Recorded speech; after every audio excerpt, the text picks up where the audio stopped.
police chiefs Brentwood has ever had are sitting right here. Yeah, and so he and I had a good time working together, and no, I don't think, to my knowledge, ever had a crossword. Well, that's about wonderful. anything. That's wonderful to hear, but it doesn't surprise me. I was in and out of here on different things for 30 years, and I never saw anything but a very I think cooperative. my philosophy always was, if I've got to be responsible, then I'm going to make the decision.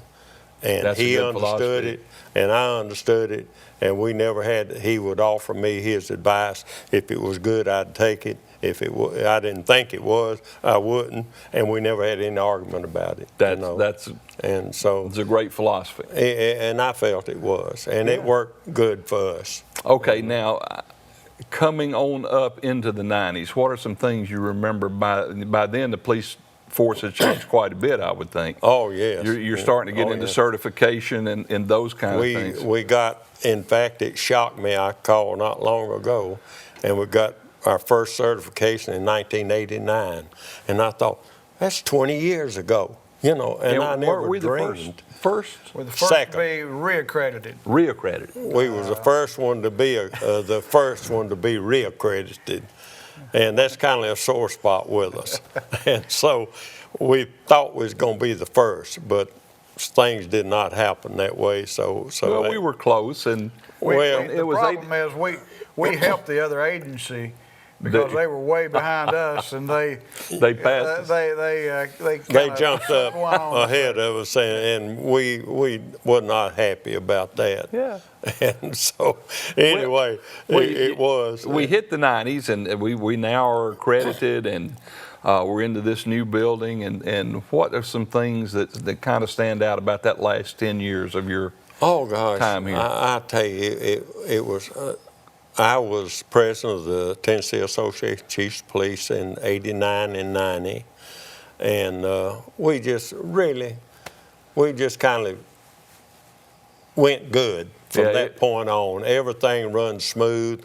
We didn't have any problem. We didn't have anybody messing up the officers, embarrassing the department, and that type thing, and we really hired good people. And by the 90s, how many officers, employees did you have? 50. So probably high 40s or 50s. Yeah. Yeah, by then. How many you got now, Rick? Got 72 total personnel now. So we probably, when I retired, we probably had 60, I guess. Probably. We haven't had a lot of people. Yeah, it's a pretty big city. Well, you know, really, we had formulas at that time that the normal thing was 2 officers per 1,000 people. That was kind of a formula that uniform crime Actually, did. Chief, it was 2.6. The FBI recommendation for the Southeast was 2.6 officers per 1,000 population. And we felt like here that we didn't need to grow to that. And we would always try to shoot for 2 per 1,000 population. Then they came up with a better formula, which I really liked, that they made an assumption that an officer should have 35% of his time free to patrol, to go out in the neighborhoods and see people and talk to them and this type thing. And if you lost that by just answering calls and all, then you didn't have enough officers. But that officer should have 35% of his time should be patrolling. For most of the time that Brentwood's been a city, I've been here and at one point was on the city commission and have been doing projects around here for forever. And my perception is that the city government was wise enough not to overly interfere with the police department. You guys were the professionals, and you kind of ran it and got the support, more or less. We were very, very fortunate, even though we had city commissioners fighting each other.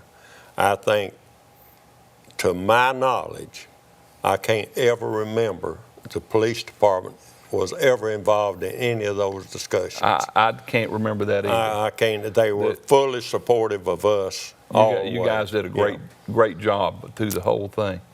Well, we've reached 1990, and you retired, and I'm sure, did they give you a gold watch? No, they was nicer than that to me, but the men were in the department. Yeah. Now, what was your retirement gift? I think. Did they send you to England or something? No, they gave me. Chief at that time was upgrading his kitchen. Ah. He didn't tell you this, but he's an excellent chef as well as a chief. But he was upgrading his kitchen to stainless steel appliances and stuff. And the best I can remember, we covered most of those appliances. They did that. They gave me what was so irritating about it, $2,000 in a gift. And every single bit of it was $1 bills. And when I carried it to the bank, the great big thing, I said, y'all count it. If it's short any, I said, let me know. I'll make it up. Yeah. That's great. That was, it was very humble in me for them to do that. You were well loved by the department. There's no doubt about that. And then as you were getting near retirement, you were bringing Chief Watson along. Right. And so you came in '86 as a captain. That's right. And assumed greater responsibility, which I'm guessing that by, say, the 90s, you were in charge of operations. Is that correct? Or Well, shortly out, and I don't remember exactly when, but like I say, when we first hired 2 captains, I think the other captain stayed here maybe about 3 or 4 years, somewhere in that, and then he left. So it was at that point in time they made the decision not to hire another captain. So I was the only captain, and even though that was the rank, the duties would fall very similar to that of an assistant chief. So yeah. I kind of did operations, and the chief did all the political things you have to do and the PR stuff. That you have to do, You know, sure. all the things you have to do. Like you said, he was a great mentor for me, and we had an excellent working relationship, and he was my boss, but he's my friend as well, and still to this very day. And so that made the transition very smooth, and I think he had faith enough in me that he would allow me to do what I needed to do, and I had sense enough, I think, at that time to keep him informed and run everything by him that I was going to do. So it was just a real good mix. I know your background, but these folks probably don't. Tell us about what you did before you came to Brentwood. Well, I was in the Air Force prior to, as soon as I got out of high school, and after active duty, I went to school at Memphis State University then. It's called now, University of Memphis. But I got my degree, and I was on the Memphis Police Department for about 8 years. My brother actually lives in Middle Tennessee, lives over in Lascassas, and he said, hey, Brentwood's got a job opening for a captain. I thought, well, I don't know anybody up here, but I'll put my name in the hat. I think they were trying at that point in time to, no one on the police department at that time, with the exception of Steve Walling, I think had a degree. So they were trying to enhance the educational requirements as well. And so I put my name in and came up and met with Chief Buttrey there and interviewed, and met with Frank Clifton. And lo and behold, I was actually in the Tennessee Army National Guard at the time. I was an officer in the Army Guard. And, I was actually out in the field in Camp Shelby, Mississippi when I get a call that says, call Brentwood. So I have to jump in a quarter ton and run, at that time had a payphone. They didn't have cell phones at the time.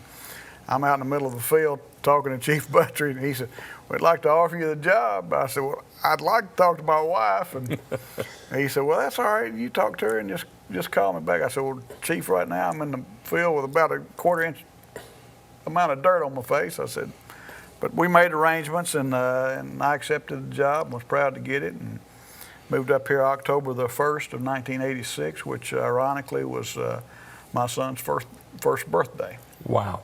Now I know where your son is right now. Tell us a little bit about that son who had his first birthday. Well, my son wanted to kind of, I guess, follow me. He wanted to be a policeman. I told him I'd break both legs if he wanted to be a policeman. So I've got him hopefully out of that a little bit. But he did He did go to Middle Tennessee State University, and it was in the ROTC program. He got commissioned in May of of 08, and he has been activated now, and he's about 2 weeks shy of going to Iraq. He volunteered to go. They got him to volunteer to go this campaign, and he's going to perform the duties of a quartermaster this time, and when he gets back, he's supposed to be #1 on the flight school list to fly the Black Hawk helicopter. And that's the unit he's with, is the Air Cav unit over in Smyrna. That's wonderful. It's hard to believe that 1-year-old baby is a grown man, isn't it? How you think it makes me feel? An Army officer. Oh, yeah. I mean, he was like a little guy when he came here. Now, Rick, I know you were involved with the I say famous, the bank robbery that was caught on film. Tell us a little bit about that, because that was probably the biggest crime to happen around here in a long time. Oh, it was. That was May the 6th, 2002. We get numerous calls coming in of an actual bank robbery in progress, so we knew it was factual. Actually, there was a retired FBI agent in the bank by the name of Toy Fuson that was also called and was giving us a description of the suspect, and he managed to get out of the bank, and the ladies at the bank, one in particular, Gwen, really was calm, professional, and he had told the tellers that if you put a die pack in the money, I'm going to come back and I'm going to kill you. They went ahead and put the die packs in. I think he put 7 or 8 die packs in, actually, and of course, as soon as he gets out, the money explodes, and he's trying to flee. And of course, if anybody's been in Brentwood the last few years, traffic at lunchtime is pretty heavy, so he was not able to get out of Brentwood. So he was going northbound on Franklin Road, approaching Old Hickory Boulevard, when he got stopped in traffic. So our cars were heading that way. A female officer by the name of Stephanie Bellis at the time, Stephanie Bellis Warner now, was trying to get to the intersection to cut him off. Well, he saw her coming, so he got out of his vehicle. He had an AR-15 rifle, which is basically a M16 rifle. Shot her as she passed. She caught some shrapnel in her arm, and that just started a whole chain of events that ended up in getting another officer shot in the leg, which he lost about 5 inches of the femur. That was Lieutenant Tommy Walsh. And the suspect then was kind of caught in a crossfire between 4 more officers, and they were able to shoot him sufficiently enough that it killed him. And I firmly believe the first shot paralyzed him, and that's what kept him from executing Lieutenant Walsh in the car, because he was trying to steal a police car to get away.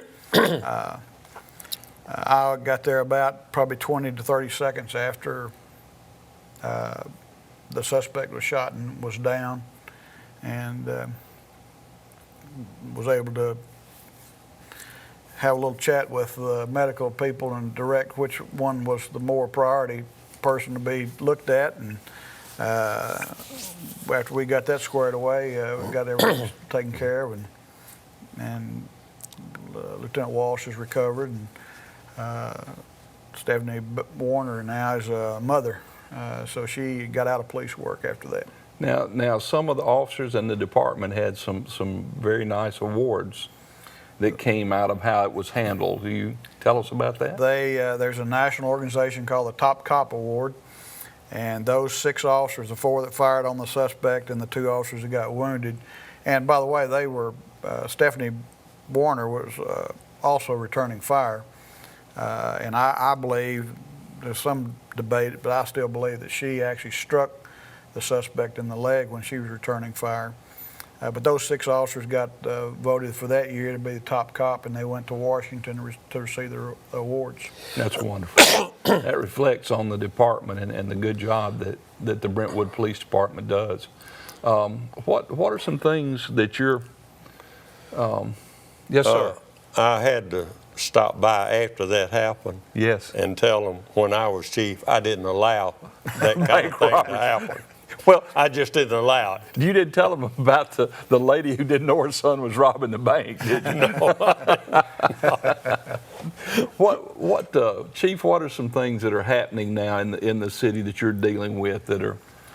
Well, we're still very fortunate. I think the history of the city would bear out that we're fortunate we don't have a lot of crime against persons. Now, we do have a lot of property crimes. We have a lot of people breaking into cars and stealing things that people shouldn't leave in the car in the first place. But we have a lot of those thefts. We have a tremendous traffic problem during the peak times. And we're going to continue to have those problems because there's only 3 roads that go north and south in the city, predominantly. And there's about only 3 that go east and west. So we're going to have traffic problems and traffic issues. But one thing I'm very proud of is right after the chief retired, and this no reflection on him, but just happened to think of it after he retired, we started a directive enforcement team that does primarily traffic. So our traffic accidents now are less than they were in 1999. And I think that's through some aggressive patrol techniques and things. And so I'm proud that that's happening, and because fewer accidents means fewer people hurt. And that's where we try to keep that down so nobody will get hurt. Everybody goes home this evening. But as we continue to grow and the city gets built out, I think we'll start to suffer some of the other problems. But Brentwood will always be unique that we don't have any apartments here. We don't have any multi-family dwellings here and things like that. So we're not going to have a lot of the problems that some other cities have. We like to think we have a triangle of things to prevent that. One being, I obviously think we have a pretty good police department. Second, we have a good district attorney's office. And third, we have a great judicial system that is 100% behind good law enforcement and good crime prevention. And the combination of those 3, I think, keeps Williamson County and Brentwood in particular safe. One thing I intended to mention, and I just got by me, we didn't mention the East Precinct. When was that completed, and how's it staffed? Tell us a little bit about that. I don't remember the exact year that was done. I'm thinking maybe 2002. Yeah, it was after I left. Maybe It hadn't been there that 2002. long, No. has it? And they're very generous to call that the Safety Center East because we've got one little office out there. But we do have an office out there, and that's where our DARE officers are located. And we have one very small open area that we have that we could interview a victim if they're, so they wouldn't have to come all the way in here. In here. But primarily that building is fire department and a community room. I will say that one other thing to kind of maybe brag on the police department, and this has been since existence, we don't have any cold case, unsolved cases. The Quicksec murder was probably the longest one that remained unsolved. The old timers will remember. Mention that quickly, what that was. It used to be a Quicksec down on Moore's Lane when it wasn't as developed as it is now, and that was prior to the mall. It's a car lot now. That's right. And the clerk down there was gunned down with a shotgun blast. It was a single-shot shotgun. In the middle of the night. In the middle of the night, the suspect went in, shot the clerk in the chest. That didn't kill her. He reloaded, went around and shot the clerk in the head. It took us, I think, like 7 or 8 years to solve that, but it was solved, and we did get a conviction on that. So every murder that's has been solved. Every major crime that has occurred has been solved. So we don't have any cold cases pending or unsolved. So I feel that's very fortunate for us as well. It speaks well of the department for 40 years. And I couldn't sit here and not finish this without telling Chief Buttrey how much I appreciate him hiring me and having faith in me to do, and how much I respect him, how much I appreciate being his friend, and how much he meant to me and how he taught me to treat people. I didn't really learn how to treat people in Memphis. It was until I moved here that I had that, and I appreciate that. It's been wonderful to have both of you here and to get this down on tape. And for the first 40 years, we're celebrating our 40th anniversary as a city. We are. And we've got 40 years more or less covered. One other thing, Chief, I know my wife has partaken, the Citizens Police Academy. Tell us about that. What we do is we have an academy that we put on that's an 11-week long program, and we tell every aspect of the police department. We pull no punches. We tell exactly what we do and how we do it. Most of the time we look good, sometimes we don't, but we tell the facts as they are. And after we graduate that class, we feel like we've got an additional 20, 25 allies for the police department because they're very supportive of what we do. And the whole community's always been supportive of what we do. It's co-ed. It is co-ed. Very few restrictions. We do a background check, but very few restrictions. You have to live here or work here. How long have we had this program? Has it been? It's about 17 years. Yeah, we I started. Think. So Chief when I started was that when he was here. Yeah. And it's worked out really well. It's a wonderful program, and I would encourage those of you out there who have an interest to apply. We do it annually in the spring. It wasn't. It started running into holidays in the fall, so we only do it in the spring annually. People get an idea where their money goes. Yep. How it's spent. That's wonderful. And I've got to say this real quick. When they do the survey on the supportive of the departments, we rank a little bit higher than the fire department every time. Well, we'll interview the fire department next. Thank both of you.